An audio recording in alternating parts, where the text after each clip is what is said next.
मैं समझता हूँ कि शायद दुनिया में अगर काम के लिहाज से, मेहनत के लिहाज से, एक खुश आइंद, कुछ अच्छी नीयत के लिहाज से अगर किसी प्रोजेक्ट को हम देखें तो शायद करतारपुर जो है पाकिस्तान का स्पीडी भी था, दुनिया का 8वां अजूबा। 26 जनवरी जो है हिंदुस्तान का यौम जमहूरिया, उस दिन कॉन्स्टिट्यूशन बना उनका, उस दिन को पूरी दुनिया के सिख जो है वो ब्लैक डे मनाते हैं। उसकी वजह यही है कि आइन में सिखों को अलहदा मजहब तस्वर नहीं किया जाता, केसाधारी हिंदू समझा जाता है। मुसलमानों को टारगेट करने पे आपने देखा कि सिखों ने उनका साथ दिया, जितने धरने वहाँ पे मुसलमानों ने दिए, जितनी प्रोटेस्ट किए, उनका लंगर, उनका राशन, उनका कंबल, सब चीज़ जो है वो सिख प्रोवाइड करते रहे। सेनेट इलेक्शन से पहले आपने एक ट्वीट किया था कि जो मीम और शीन है, मीम लीग और शीन लीग, वो अलहदा हो जाएंगी। जिस तरह की मुबशर लुकमान साहब की चुड़ैल है और नजम सेठी साहब की चिड़िया है, तो हमारे पास भी कोई शायद भी इस तरह की कोई मखलूक मौजूद है। अस्सलाम वालेकुम नाज़रीन, आप देख रहे हैं प्रोग्राम सवालनामा और मैं हूं आपका होस्ट ज़ैनुल आबिदीन। नाज़रीन, आज हमारे सवालों के जवाब देने के लिए हमारे साथ मौजूद हैं मेंबर सूबाई असम्बली महिंदर पाल सिंह साहब। सर, बहुत शुक्रिया आपका, आपने वक्त दिया। जी, बहुत बहुत शुक्रिया आपका भी कि आपने प्रोग्राम में मदद किया। अच्छा सर, प्रोग्राम का बाकायदा आगाज़ करते हैं। सबसे पहले हमें ये बताइएगा कि आपका जो तालीमी सफ़र है उसका आगाज़ कहाँ से हुआ, कहाँ तक आप पढ़े और आगे पढ़ने का जो सिलसिला जारी है या रोक लिया है? जी बिल्कुल, मेरी जो पैदाइश है वो ननकाना साहब, ज़िला ननकाना साहब से है, जिसको वज़ीर आज़म इमरान ख़ान साहब अक्सर अपनी तकरीर में कहते हैं कि जब करतारपुर साहब की बात आती है तो मक्का और मदीना कहा जाता है। ननकाना साहब को वो मक्का शरीफ और करतारपुर साहब को मदीना शरीफ के साथ वो उसको रिजेंबलिंग देते हैं एज़ पर जो सिख मज़हब के। तो ननकाना साहब से सिख मज़हब की बुनियाद रखी गई, ननकाना साहब में ही मेरी पैदाइश हुई और ननकाना साहब से ही मेरी बेसिक एजुकेशन जो है, मैंने मैट्रिक जो है वो ननकाना साहब से किया और मैंने उसके बाद D.Com भी ननकाना साहब से किया, B.Com भी ननकाना साहब से किया। तो उसके बाद जो है मैं पोस्ट ग्रेजुएशन के लिए पंजाब यूनिवर्सिटी लाहौर आया, IBA से मेरी पोस्ट ग्रेजुएशन है। ठीक हो गया। अभी MPhil आप कर रहे हैं कंपैरेटिव रिलीजन्स में, आपने स्टार्ट कर दिया है या अभी आपका इरादा है? बस नहीं, बिल्कुल मैंने अभी तक ये स्टार्ट नहीं लिया। मेरा ये ख्वाहिश है कि बाबा गुरु नानक यूनिवर्सिटी जो कि ननकाना साहब में बन रही है, मैं उसके फर्स्ट बैच में एडमिशन लूँ और मुझे वो एजाज़ भी हासिल होगा कि पाकिस्तान में पहली दफ़ा बाबा गुरु नानक के नाम की कोई यूनिवर्सिटी बनी है और वो वज़ीर आज़म इमरान ख़ान साहब की इनिशिएटिव से बनी है और पूरी दुनिया की सिख कम्युनिटी उसके ऊपर बहुत खुश है। और ननकाना साहब की टोटल जो लोग हैं, क्योंकि ननकाना साहब में पहले कोई यूनिवर्सिटी नहीं थी, तो वो उसके ऊपर ननकाना साहब की कम्युनिटी बहुत खुश है। तो इस हवाले से मैं चाह रहा हूँ कि उसके फर्स्ट बैच में मैं MPhil का एडमिशन लूँ कंपैरेटिव रिलीजन में, क्योंकि वैसे भी मेरा शोबा, क्योंकि मैं इंटरफेथ हारमनी पे काम करता हूँ, तो उसमें मैं सिख मज़हब पढ़ा, मैंने इस्लाम पढ़ा, मैंने क्रिश्चियनिटी को पढ़ा, मैंने हिंदुइज़्म को पढ़ा, तो इस तरह की बहुत सारे मज़ाहिब में पढ़ चुका हूँ, तो मेरे लिए उसमें आसानी होगी। लेकिन ये है कि तालीम के साथ साथ एक नॉलेज के साथ साथ एक डिग्री का भी एक वो होता है कि इंसान चलो वो पढ़ के इम्तिहान देता है तो एक अच्छा एक वो हो जाता है। ठीक हो गया। नहीं, बिज़नेस की आपकी बैकग्राउंड है, MBA आपने किया हुआ है और वैसे भी आप बिजनेसमैन हैं, तो कंपैरेटिव रिलीजन में MPhil ये वो कोई कंट्रास्ट अच्छा बन नहीं रहा? देखिए, कंपैरेटिव रिलीजन जो है वो मेरा एक पैशन है।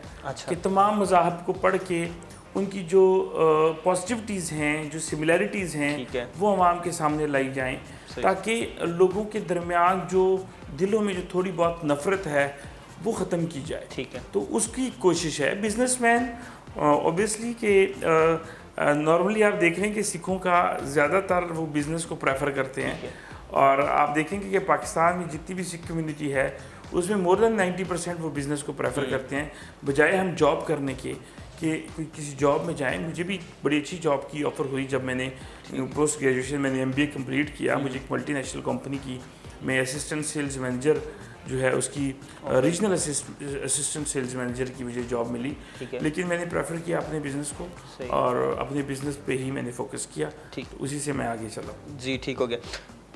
कंपैरेटिव रिलीजन में आप डिग्री करना चाह रहे हैं और जो है पार्लिमानी सेक्रेटरी व इंसानी हकूक़ भी हैं आप, तो ये तो आपका मैच बनता है। इंसानी हकूक़, अक़लीती अमूर और बैनुल मज़हब हम आहंगी तीनों का। तीनों के आप पार्लियामेंट्री सेक्रेटरी, और पहले सिख सेक्रेटरी हैं आप पार्लियामेंट्री सेक्रेटरी जो है वो पहले सिख हैं, तो ये कैसी फीलिंग आती है? क्योंकि एमपीएस तो एक दो और भी हैं, लेकिन एक आप एमपीए भी हैं और पार्लियामेंट्री सेक्रेटरी भी हैं, क्योंकि शुरू में जब आप सियासत में आ रहे थे तो आपके घर वालों की तरफ से काफ़ी प्रेशर था आप पे कि ना आए, तो अब 2008 में आपने पीटीआई ज्वाइन की, तो तब क्या रुझान था 2008 में जब आप आने लगे थे सियासत की तरफ? असल में हम आपकी जो सियासी सफ़र है उसके आगाज़ से शुरू करते हैं और इसको आप लेके चले ज़रा यहाँ तक कि अब तक जो पार्लियामानी सेक्रेटरी आप पहले सिख हैं, तो ये कैसी फीलिंग्स कैसी हैं और सफ़र कैसा? सियासत जो है वो हमारे खून में है, मौजूद है, ठीक है, लेकिन कभी हमने जो पार्टी की सियासत नेशनल पॉलिटिक्स नहीं की। हाँ, वालिद साहब की, दादाजी की जितनी भी पीछे पीढ़ियाँ हमारी रही हैं वो हमेशा मजहबी बैकग्राउंड से रही हैं, और जब मजहबी बैकग्राउंड होता है तो आप वो अपने हलके में, अपनी कम्युनिटी में उनके मसाइल दूर करने होते हैं। किसी का झगड़ा हो गया है तो आपने सुलह करवानी है, किसी का कोई और कोई चीज़, कोई थाना कचहरी, कोई मुश्किल, कोई सौखा है, कोई तो औखा है, तो उनके मामलात को डील करना होता है। मैं समझता हूँ कि पॉलिटिक्स की जो मज़हब भी पॉलिटिक्स सिखाता है आपको। ठीक है, जब आप लोगों की मैनेजमेंट करते हैं, मैं समझता हूँ कि जो रिलीजियस डेफिनेशन है वो है मैनेजमेंट ऑफ पीपल, सियासत। ठीक, तो वो जब आप मैनेजमेंट करते हैं तो वो सियासत ही होती है। मैं अगर आप देखें कि हमारे गुरु साहबान ने रूल किया, गुरु गोबिंद सिंह जी ने रूल किया, तो वो सियासत ही तो थी, मज़हब भी सिखाती है। आप सल्लल्लाहु अलैहि वसल्लम ने भी देखिए रूल किया, उनके खलफाए आए हैं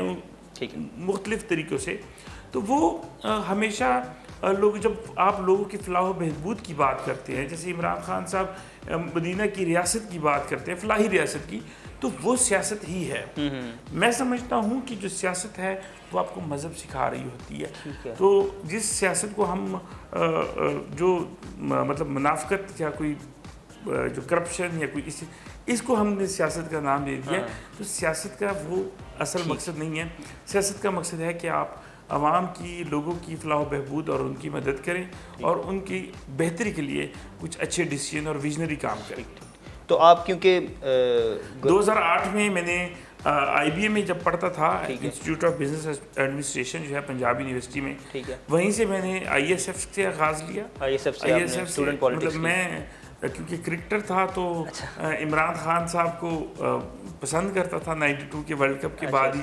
फिर शौकत खानम की जब उन्होंने फंड रेजिंग स्टार्ट की, तब भी छोटे से थे, लेकिन उनके साथ जो एक जुनून था कि जी एक अच्छा काम हो रहा है, पहला कैंसर हॉस्पिटल जो है वो बन रहा है, तो उसमें अपना रोल अदा किया। जबकि मैं उस वक्त जो शौकत खानम की जब फंड रेजिंग का था तो मैं उस वक्त 9 साल का था, ठीक है, और पार्टी भी बनी, तो सिलसिला इस तरह से चला। तो वो एक सिलसिला स्टार्ट हुआ। 2010 में डिग्री कंप्लीट होने के बाद मैंने अपना बिज़नेस स्टार्ट किया, और वो जब वहाँ पे मिनॉरिटीज़ के हालात को देखा मुल्तान में कि लोगों के छोटे छोटे मसले होते थे लेकिन हल करना उनके लिए इंतहाई मुश्किल था, पीपल पार्टी का दौर था, तो उस वक्त फिर मैंने ज़िम्मेदारी उठाई उनके। वो जब मेरे पास आते थे तो मसले हल करता था, फिर पार्टी के काम भी जिम्मेदारियां थी, तो करते करते एक मैं मिनॉरिटी विंग के अंदर जो है वो फॉल कर गया। हालांकि ISF में था, ISF के बाद मैं इंसाफ स्पोर्ट्स एंड कल्चर विंग में गया। स्पोर्ट्स एज ए क्रिकेटर देखता था, कल्चर एज ए पंजाबी जो है, एक पंजाबी कल्चर का एक मेरा एक्सपीरियंस था, तो उसको तो स्पोर्ट्स एंड कल्चर विंग में गया। उसके बाद फिर मैं माइनॉरिटी विंग में गया। माइनॉरिटी विंग में 2013 में मैं इंट्रा पार्टी इलेक्शन जो है वो लड़ा, और जनूबी पंजाब का माइनॉरिटी प्रेसिडेंट का सदर आप रहे और मैं 3 दफ़ा उसके बाद जो है वो नॉमिनेट हुआ सदर। 1 दफ़ा 2 दफ़ा पंजाब एग्जीक्यूटिव काउंसिल का मेंबर जो है वो मैं नॉमिनेट हुआ। 2 दफ़ा ही PTI में बनी, दोनों दफ़ा मैं नॉमिनेट हुआ। 2 दफ़ा PTI ने इलेक्शन लड़ा, 2013 में और 2018 में, और मुझे अल्लाह ताला ने इज़्ज़त दी, पार्टी ने मुझे हमेशा ऑन किया। दोनों दफ़ा मुझे MPA की टिकट जो है वो मिली। 2013 में कामयाब नहीं हो सका, 2018 में अल्लाह ताला ने पाकिस्तान तहरीक इंसाफ को कामयाबी दी। पंजाब में वफाक में हम और KPK में हम हुकूमत बना ली, हमने बलूचिस्तान में भी इत्तेहाद के साथ मिलके हुकूमत बना ली।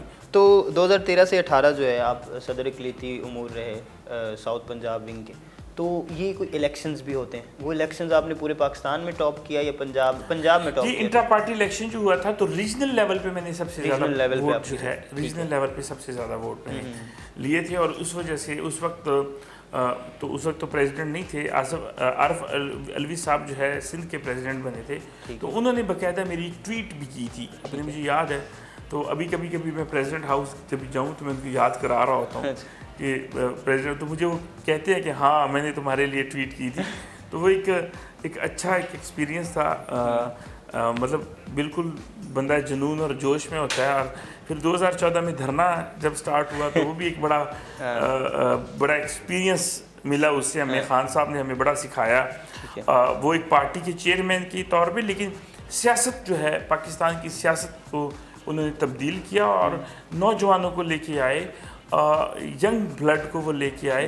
तो वो एक उनका बहुत बड़ा क्रेडिट है, वरना पहले सिर्फ मरूसी और ख़ानदानी सियासत हुआ करती थी। अब जो है वो काफ़ी हद तक चेंज हो चुकी है। ठीक है, तो अब जो प्रेशर है, घर वाला जो प्रेशर था 2008 में, अब तो वो बिल्कुल ख़त्म हो गया होगा और अब तो बड़ी सारे मामलात आप पे डालते होंगे कि ये काम करवा दें, ये काम करें, जैसे हमारी वो एक कल्चरल चीज़ें 2008 में प्रेशर नहीं था, वो तो एक सिंपल सी यूनिवर्सिटी लाइफ की वो थी, तो उस वक्त इतना प्रेशर नहीं था। प्रेशर आया असल में 2014 के बाद। अच्छा। धरने में क्योंकि छापे पड़ने शुरू हो गए, पकड़ दकड़ के लिए गिरफ्तारियाँ, ननकाना साहब मुल्तान में छापे पड़ गए। तो ननकाना साहब में जब मैं वो अपनी बस लेके जा रहा था उसकी, तो हमें पकड़ लिया। थाना भी पहली दफ़ा, हवालात भी देखनी पड़ी ज़िंदगी में, पहली दफ़ा एक ही दफ़ा हवालात देखी है, वो भी धरने के दौरान ही देखी है। तो वो करनी पड़ी, तो उस वजह से थोड़ा सा था कि तुम किस चक्रों में पड़ गए हो। और उसमें तो लेकिन एक जो है था, ज़्यादातर वालदा वो करती थी, वो नहीं बर्दाश्त कर सकती इस तरह से। हाँ, वालिद साहब तो नहीं करते थे, लेकिन वालदा जो थी, और उस वजह से वो था। लेकिन ज़िंदगी का हिस्सा था जी, और मुल्क की खिदमत करने की ठान ली थी, इमरान खान साहब का साथ देने की ठान ली थी, तो फिर नहीं मानी, चलते गए। मेंबर कश्मीर कमेटी हैं आप, कश्मीर के मसले को चलें, जैसे हम लोग जो यहाँ की मेजॉरिटी मुस्लिम्स हैं वो तो एक इस्लामी भाई के तौर पे देखते हैं, आप एक इंसान के तौर पे वहाँ पे जो जुल्म जबर होता है और जो चीज़ें हैं, और आप मेंबर कश्मीर कमेटी हैं, यानी कि आपने उन मसाइल को देखना भी होता है, उनकी हल भी तलाश करने होते हैं। किस तरह से देख रहे हैं आप कश्मीर को, जो जिस तरह से वहाँ पे इंडिया जो है वो बिहेव कर रहा है?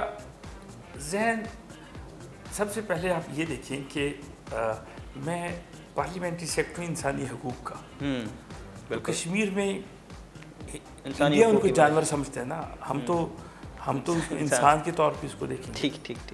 और दूसरा, मैं हिंदुस्तान कई दफ़ा विज़िट कर चुका हूँ। अच्छा। तो पंजाब भी वहाँ पे विज़िट कर चुका हूँ, दूसरे सूबे भी विज़िट कर चुका हूँ, तो मेरे लिए कंपैरिजन करना ज़्यादा मुश्किल नहीं। और कश्मीर में जिस तरह की सिचुएशन की, उसकी हिस्ट्री पे अगर मैं आपको उनकी हिस्ट्री अगर बताने बैठ जाऊँ कश्मीर का, तो शायद आपका प्रोग्राम जो है वो कम पड़ जाए। अच्छा। इतनी मेरी उसके ऊपर रिसर्च और स्टडी कश्मीर के ऊपर है, और जितना जुल्म और सितम जो है कश्मीरी बहन भाइयों के साथ हमारे हुआ है, तो आप बिलीव करते हैं कि जब मैं कश्मीर कम्युनिटी का मेंबर नोटिफाई हुआ, तो मुझे शायद इतनी अपनी एमपीए बनने पे खुशी नहीं थी जितनी कश्मीर कमेटी के, कि मुझे वो चीज़ मिली जिसके लिए मैं एमपीए बनने से पहले भी मैं आवाज़ उठाता था, मैं अपना जो भी मुझसे हो सकता था मैं करता था। तो वो एक मेरे लिए बड़ी खुश आइंद बात थी। और आप ये देखें कि मैंने कोई मीटिंग कश्मीर कमेटी की मिस नहीं की। अच्छा। वो एक उसी एक जोश जज्बे में और जुनून में जाके, तो कोई कमेटी की मीटिंग नहीं मैंने मिस की, कोई प्रोग्राम मैंने मिस नहीं किया लगातार, चाहे वो 5 अगस्त वाला प्रोग्राम होता रहा, या अभी भी 27 अक्टूबर को दोबारा जो है हम ब्लैक डे के तौर पे, क्योंकि 27 अक्टूबर 1947 को पहली दफ़ा हिंदुस्तान की फ़ौज ने कश्मीर के ऊपर कब्ज़ा किया था। तो वो उसको भी तकरीबन जो है अभी 74 साल पूरे होंगे, तो उसकी 74 साल जो एक हम उसको ब्लैक डे के तौर पे हम मनाएंगे। और इस दिन को पूरी दुनिया ब्लैक डे के तौर पे मनाती है, पूरी दुनिया के मुसलमान और कश्मीर के साथ दुख दर्द रखने वाले ब्लैक डे के तौर पे मनाती है। तो हम इंशाल्लाह वो फिर ब्लैक डे मनाने जा रहे हैं। तो वो एक सिर्फ इंसानी एक मोहब्बत इंसानियत के साथ, और कितनी खूबसूरत वादी और कितने खूबसूरत उसके लोग, कितने प्यार करने वाले लोग, और उनके ऊपर इतना जुल्म सितम जो है, तो उसमें जाके इंसान का दिल जरूर दुखता है। ये मतलब रवैया जो है वो गैर इंसानी है बिल्कुल। आप मैं समझता हूँ कि अगर कोई इंसान है तो उसका दिल जरूर दुखेगा। ज़रूर दुखेगा। करतारपुर राहदारी की बात हम ज़रूर करेंगे, क्योंकि आप बैठे हैं और आपके लिए वो मजहबी जो है वो आपके लिए वो रखती है। आपने अभी बताया भी कि वो मदीना की तरह है और मक्का की, जैसे वो हिजरत वाला जो हमारे यहाँ कंसेप्ट है हज़ूर सल्लल्लाहु अलैहि वसल्लम का। तो करतारपुर राहदारी को एज ए सिख आप किस तरह से देखते हैं, किस कदर फ़ायदेमंद साबित होगा ये दिलों को जोड़ने के लिए? देखिए, दिलों को जोड़ने का सिलसिला तो खान साहब ने जिस दिन ओट टेकिंग की, जिस दिन हल्फ बर्दारी का जो तकरीब थी उसी दिन किया, कि जब नवजोत सिंह सिद्धू साहब भी आए थे और कमर जवेद बाजवा साहब चीफ ऑफ आर्मी स्टाफ भी वहाँ पे मौजूद थे। तो उन्होंने जिस तरीके से अनाउंस किया करतारपुर राहदारी को, और करतारपुर राहदारी मेरे बिल्कुल सामने, मुझे ऐसे कि जैसे एक एक स्टेप उसका याद है, कैसे बना, कैसे बिल्डिंग स्टार्ट हुई, किस तरह से जो है लैंड एक्वायर की गई, किस तरह से उनकी वेंडर्स को जो है वो टेंडर्स हुए। मतलब एक वेंडर जो है वो टेंडर नहीं पूरा कर सकता था, ताकि हमारा 1 साल का उसका टारगेट था कि 1 साल में हमें इसको कंप्लीट करना है। तो बहुत मुश्किल काम था, बहुत मुश्किल काम था। पाकिस्तान ने वो कमाल किया। मैं समझता हूँ कि शायद दुनिया में अगर काम के लिहाज से, मेहनत के लिहाज से, एक खुश आइंद, खुश अच्छी नीयत के लिहाज से अगर किसी प्रोजेक्ट को हम देखें तो शायद करतारपुर जी वो पाकिस्तान का स्पीडी भी था, दुनिया का 8वां अजूबा अच्छे तौर पे मैं उसे कहूँगा। बड़ी एक शानदार तरीके से मोहब्बत, रवादारी, अमन, वो तमाम तर चीज़ों से मैं समझता हूँ कि करतारपुर राहदारी का जो पुल है ना जी, वो सीमेंट, सरिया और बजरी से नहीं बना हुआ। मैं समझता हूँ कि वो मोहब्बतों का पुल है, और वो कायम किया किसने? पाकिस्तान। तो वो एक हुआ है वो।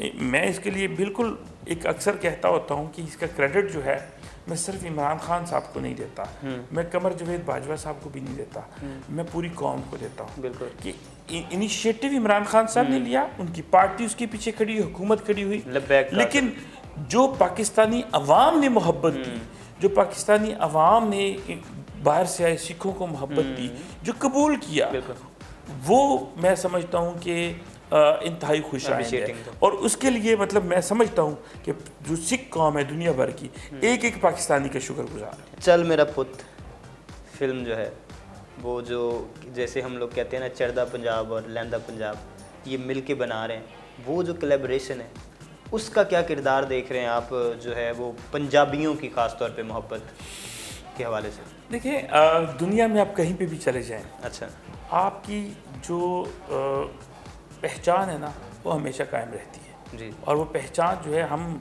ज़ाहिर बात है पंजाब के रहने वाले हैं, पंजाबी हैं, इंडिया में पंजाब, और ये पंजाब एक हुआ करता था, 5 दरियाओं की धरती थी। मैं समझता हूँ कि ये एक अच्छी बात है। देखिए, हुकूमतों के दरमियान नफ़रतें वो एक स्ट्रेटजी होती है, सारी चीज़ें।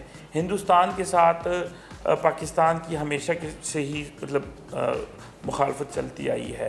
हिंदुस्तान ने हमें कभी कबूल नहीं किया उस तरीके से जिस तरीके से कबूल करना चाहिए था, और हमेशा पाकिस्तान की तरक्की में रुकावटें डालने की कोशिश की। लेकिन जो पंजाब है, पंजाब के साथ उस धरती के लोगों का इस धरती के साथ प्यार, इस धरती का उस धरती के साथ प्यार, आम किसी को आप मिल लें तो वो पूछ रहा होता है कि यार मैं जलंधर का रहने वाला, मैं लुधियाने का रहने वाला, मैं गुरदासपुर का रहने वाला, मैं ब्यास का रहने वाला, मतलब डिफरेंट वो।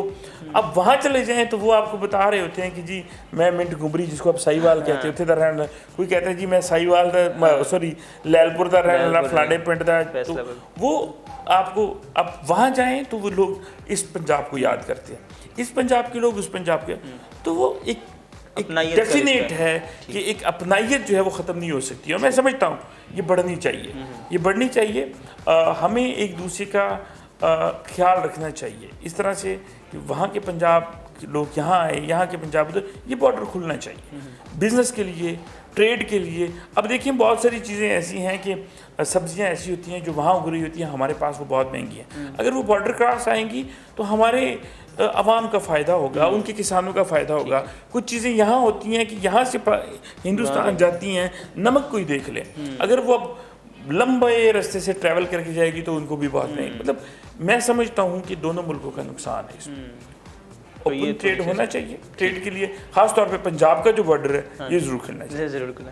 अच्छा, आपके मुताबिक इंडिया में जो सिखिज़्म है उसको एक अलहदा मज़हब के तौर पे नहीं माना जाता, बल्कि वो कुछ शायद कोई सब कास्ट समझते हैं हिंदुइज़्म की, तो ये क्या मामला है और इसकी रिकॉग्निशन कैसे मुमकिन है? आप देखिए कि अगर 26 जनवरी जो है हिंदुस्तान का यौम जमहूरिया, ठीक उस है। दिन कॉन्स्टिट्यूशन बना उनका, ठीक है। 26 जनवरी को, जी जी बिल्कुल। उस दिन को पूरी दुनिया के सिख जो है वो ब्लैक डे मनाते हैं। ब्लैक डे मनाते हैं। उसकी तमाम वजह यही है ठीक कि आइन में सिखों को अलहदा मजहब तस्वर नहीं किया जाता, ठीक है। केसाधारी हिंदू समझा जाता है, जबकि सिख मजहब पूरी दुनिया में एक अलग आइडेंटिटी रखता है और उस वजह से थोड़ा सा वो होता है। और यही वजह है कि मैं समझता हूँ कि हिंदुस्तान ने कभी सिखों को एक्सेप्ट नहीं किया कि किसी न किसी तरीके से वो मसाइल पैदा कर रहे होते हैं। आप देख लें कि जो अभी फार्मर बिल जो है हिंदुस्तान ने पेश किया, उसमें बहुत ज़्यादा,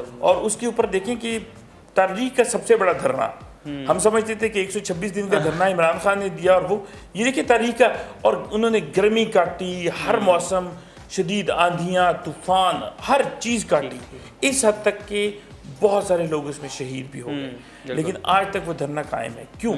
देखिए एक चीज़ बड़ी क्लियर है कि जब आप फार्मर की बात करते हैं तो इंडिया का जो पंजाब है वो बहुत ज़्यादा वो उससे मैं समझता हूँ कि अगर आप फार्मर के लिए बेहतरी की बात करेंगे तो इंडिया का फार्मर को बेहतरी मिल रही होती है, पंजाब को बेहतरी मिल रही थी, लेकिन जब आप उनको टारगेट करते हैं तो पंजाब टारगेट हो रहा होता है। मैं समझता हूँ कि हिंदुस्तान ने बड़े तरीके के साथ वो खालिस्तान की मूवमेंट को ठप करने के लिए या अपना हकूक़ की जो मांग है उसको कम करने तो फार्मर बिल ले आए। जैसे पिछले साल ये CAA लेके आए थे, सिटीजनशिप अमेंडमेंट बिल, तो वो भी अमेंडमेंट एक्ट जो लेके आए थे वो भी एक इसी तरह का वो बिल था, और उसमें आपने देखा होगा कि वो टारगेट मुसलमानों को किया गया था। मुसलमानों को टारगेट करने पे आपने देखा कि सिखों ने उनका साथ दिया, जितने धरने वहाँ पे मुसलमानों ने दिए, जितनी प्रोटेस्ट किए, उनका लंगर, उनका राशन, उनका कंबल, सब चीज़ जो है वो सिख प्रोवाइड करते रहे, तो उनको एक वो तकलीफ भी तो है। तो ये चीज़ें जो हैं ये नेचुरल हैं, ये चीज़ें होती रहेंगी, और ये चीज़ें देखें जारी बात है ये आज़ादी की तरफ एक उसका एक क्लू भी है।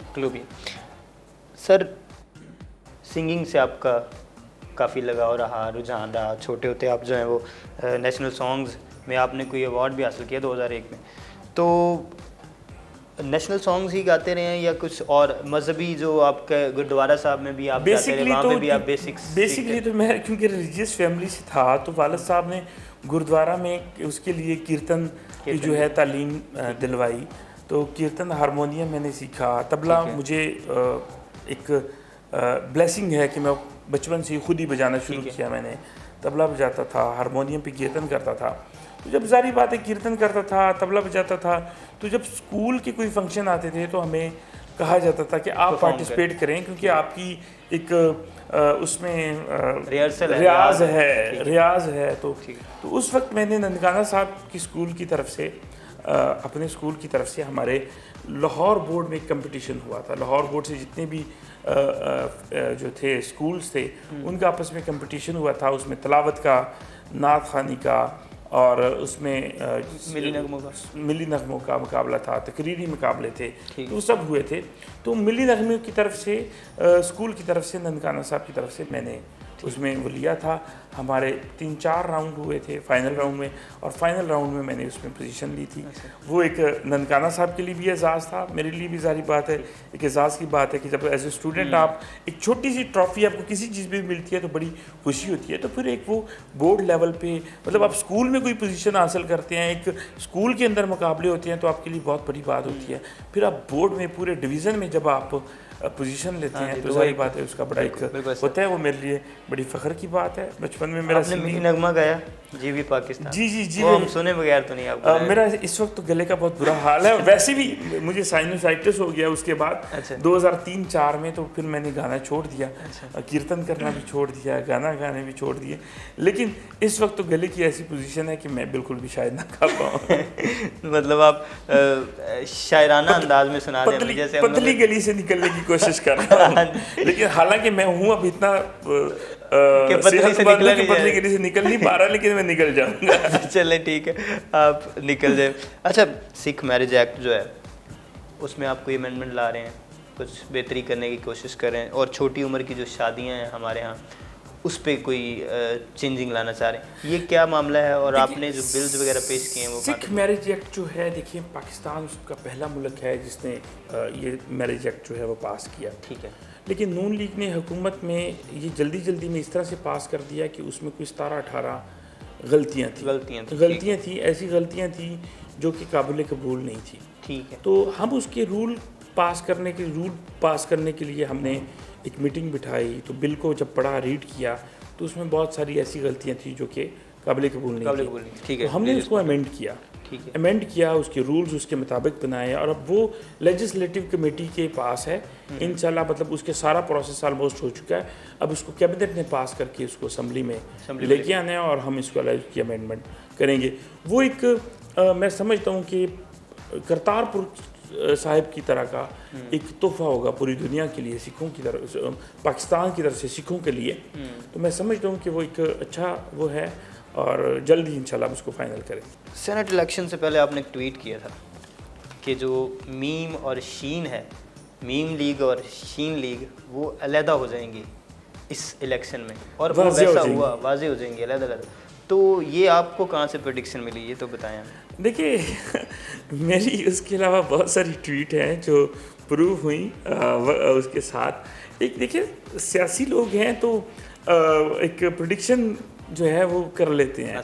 तो वो जिस तरह की मुबशर लुकमान साहब की चुड़ैल है और नजम सेठी साहब की चिड़िया है, तो हमारे पास भी कोई शायद कोई इस तरह की कोई मखलूक मौजूद है जो वो कर देती है। देखिए एक सिक्स सेंस है, आप कॉमन सेंस है, आप हालात के मद्देनज़र वो चीज़ें देख लेते हैं।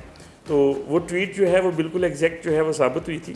और देखिए हमें पता है कि ये नून लीग जो है वो असल में मीम लीग और शीम लीग का वक्ती तौर पे मजमूआ है, और ये बहुत जल्द मज़ीद भी सामने आएगा। और ज़ाहिर बात है पाकिस्तान की तरक्की के लिए इनका वाजिया होना बहुत ज़रूरी है, और उस दिन वो वाजिया हो गए कि जब चेयरमैन इन्होंने यूसुफ रज़ा गिलानी का इलेक्शन जीतने के लिए हर किस्म के जो तरीक़ाकार थे, पैसे भी दिए, फंड्स भी दिए, वीडियोस भी लीक हुई, बहुत कुछ हुआ। इलेक्शन कमीशन में भी हमने कोशिश की कि उनको करें। खान साहब ने बार बार कहा कि इसको ओपन कर दें, लेकिन इसको क्लोज़ रखने का मकसद जो था वो अपोजिशन का यही था, क्योंकि वो उन्होंने हमेशा इसी तरीके से 2 नंबर तरीके से पैसे दे के रिगिंग की, तो उसको वो किया। तो उस वक्त जब ये वाला इलेक्शन था, मैं वहाँ पे सेनेट के अंदर मौजूद था, वहाँ पे इन्होंने एक और ड्रामा भी वो कैमरे वाला किया था। मतलब हुकूमत इतनी पागल है कि किस तरह से ओपन कैमरा लगा देगी। तो ये अपोजिशन की चाल थी उन्होंने की, सिर्फ रिगिंग साबित करने की। उनको पता था कि अब ऐसा कुछ नहीं होने वाला, तो उन्होंने किया। तो इस वजह से मैंने वो एक ट्वीट की थी, और वो अल्लाह का शुक्र है कि बहुत सारी ट्वीटों की तरह वो भी ट्वीट जो है वो साबित हुई। चलिए सर अगले सेगमेंट की तरफ बढ़ें। जी तो नाज़रीन बढ़ते हैं अगले सेगमेंट की तरफ, जिसका नाम है पसंदीदा। इसमें हम सर से मुख्तलिफ पसंदीदगी के बारे में पूछेंगे। सर आप तैयार हैं? पसंदीदा नाम? मुझे अपना नाम बहुत पसंद है, महेंद्र पाल सिंह। इस हद तक मुझे पसंद है कि अक्सर किसी क्रेडिट कार्ड के ऊपर या ATM कार्ड के ऊपर मेरे नाम की स्पेलिंग गलत हो जाए तो मैं वापस कर देता हूँ कि मेरे नाम की स्पेलिंग ठीक होंगे तो मैं रखूँगा, अदरवाइज़ नहीं रखूँगा। अच्छा ठीक है। जगह? ननकाना साहब सबसे पसंदीदा जगह आपकी? खाना मक्की दी रोटी ते सरसों दा साग। मक्की की रोटी और सरसों का साग, देसी घ्यो दे तड़के दे विच, साथ नाल लस्सी भी होवे ते नाल गंढे भी हों। आप अभी भूख वाली फीलिंग दे रहे हैं। अच्छा खेल? ਤੁਹਾਡੀ ਸਿਹਤ ਤੇ ਨਹੀਂ वैसे ਇਹੋ जी खुराक खाण दी, ਉਹਦੇ मेरी वाली की सेहत वाला बंदा ही खा सकता है। चले कोई हम 2-4 निवाले तो लगाएंगे। खेल क्रिकेटर था, क्रिकेट खेलता रहा हूँ और वो क्रिकेट को ज्वाइन किया और जी उसी देखिए वो आप मेरी ज़िंदगी का एक हिस्सा बना ना जी। क्रिकेट की वजह से इमरान खान साहब को पसंद किया, क्रिकेट की वजह से मेरा एडमिशन हुआ, मैं स्पोर्ट्स बेस पे मेरा एडमिशन हुआ था IBA में, और क्रिकेट ने ज़िंदगी में बहुत सारी चीज़ों पे साथ दिया, तो ऑब्वियसली क्रिकेट। फिल्म, पसंदीदा फिल्म अगर मैं बात करूं तो इंडियन फिल्म उसमें है, डिफरेंट है, लेकिन मुझे जो सबसे अच्छी फिल्म जो लगी थी वो 3 इडियट थी, कुछ सीखने को वाली।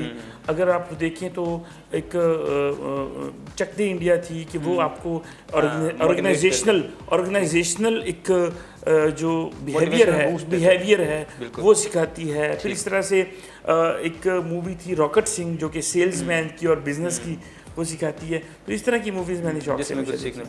एक्टर, पसंदीदा एक्टर ऑब्वियसली आमिर खान की बहुत अच्छी, उन्होंने बहुत वर्सेटैलिटी की वजह से और परफेक्शन की वजह से जी। वो एक क्योंकि बॉलीवुड की मूवीज ज़्यादा ही देखी हैं तो उस वजह से ज़्यादा उधर ठीक है।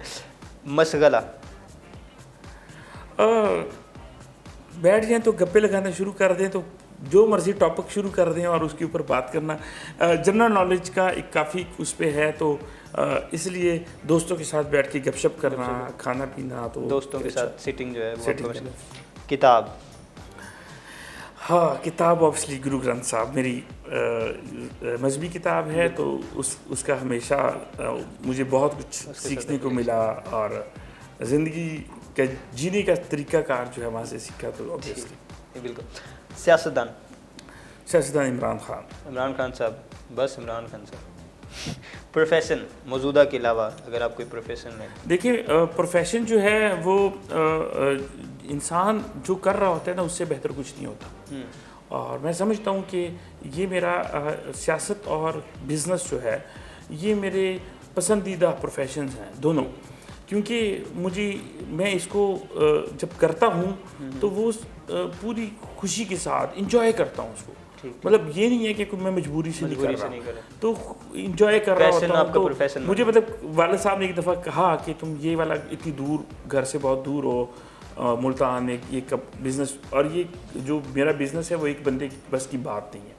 तो मुझे कहा कि बस छोड़ दो, ये मैं रोज़ाना तजर्बे नहीं कर सकता अपनी लाइफ के ऊपर। मुझे आज कहते हैं कि सियासत को छोड़ दो कुछ और कर लो, तो मैं रोज़ाना तजर्बे नहीं कर सकता। जो एक स्टार्ट ले लिया है तो वो एक कहते हैं ना जी कि एक कोटेशन है कि don't wait for right decision, take a decision, make it right. तो वो जो ले लिया है उसके ऊपर बस वो परफेक्ट है, चले इसको। जितना दिन बढ़ते हैं अगले सेगमेंट की तरफ जिसका नाम है हाँ या ना। इसमें जिस सवाल का जवाब हाँ होगा सर ना कहेंगे, जबकि जिस सवाल का जवाब ना होगा सर हाँ कहेंगे। सर तैयार हैं आप? मुश्किल हो सकती है जी। 2 और 2 4 होते हैं ना? नहीं होते। अच्छा 5 7 होते हैं। दोपहर के खाने को डिनर कहते हैं। हाँ। सुबह के को लंच कहते हैं। अंडे 50 रुपए दर्जन हैं। हाँ। काश ये सही होता है। काश के होते हैं। PTI हुकूमत अपनी मुद्दत पूरी करेगी। चले इसमें नून लीग को खुश कर देते हैं ना। अच्छा नहीं, अगर ये करेंगे तो हाँ नहीं करेंगे। उनका ख्वाब चले उनको थोड़ी देर के लिए जो एक अच्छा ख्वाब दिखा देते हैं। अच्छा नहीं करेंगे। अच्छा जी, महेंद्र सिंह धोनी आपके दूर के कज़न हैं? हाँ। कितनी दूर के? बहुत दूर के, तकरीबन कोई 7 समंदर पार। 7 समंदर पार। करतारपुर राहदारी खोलने का ख्याल आपका था? हाँ। फिर किसका था अगर नहीं था? मैं समझता हूँ कि इमरान खान साहब का था। इमरान खान साहब को और नवजोत सिंह सिद्धू साहब ने रिक्वेस्ट की थी और उस पे ऊपर खोला था। ठीक है। क्रिकेट टीम में 10 खिलाड़ी होते हैं। हाँ। 11 क्यों नहीं होते? लंदन तो आइलैंड गया यार। लंदन तो अच्छा ठीक क्योंकि वो बहुत सारे चौके छक्के मार के एक ओवर में, और उस वक्त मेरे हाल 24 स्कोर मार रहे होते हैं। अच्छा। तो वो वाली जो अभी नॉट आउट बैठे हैं। हाँ नॉट आउट फिर नहीं कहा। आप पार्ट टाइम डॉक्टर भी हैं? हाँ, नीम हकीम खतरा है जान। बंदी मेरा खतरा है। चलो जी, ये सेगमेंट सर खत्म हुआ जी। तो नाज़रीन बढ़ते हैं अगले सेगमेंट की तरफ, जिसका नाम है पहला बाद में। इसमें सर पहले सवाल का जवाब नहीं देंगे, जबकि दूसरे सवाल का जवाब वो देंगे जो पहले का था, और तीसरे सवाल का जवाब वो देंगे जो दूसरे सवाल का था। सर आप तैयार हैं? जी ये मैं मुश्किल होगी ज़रा जी। स्पीकर पंजाब असम्बली कौन है? स्किप। ठीक।